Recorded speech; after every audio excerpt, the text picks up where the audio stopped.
तुला त्याचं वाक्य बनवायचं. बनवून दाखव आणि मोठ्याने वाच. वाचून दाखव.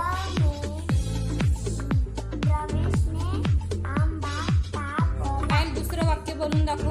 तेच वाक्य नाही बनवायचं, दुसरं बनवायचं.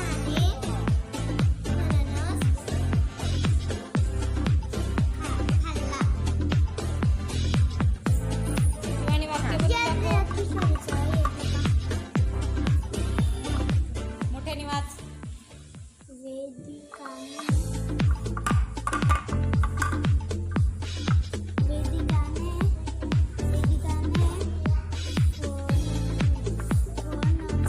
रुपाली वाक्य बनव बरं.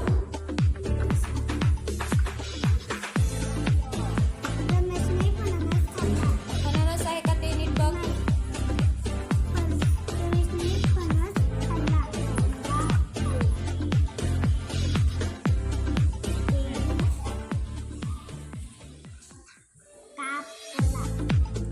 नीट बघ काय आहे ते. कापला कसं होईल.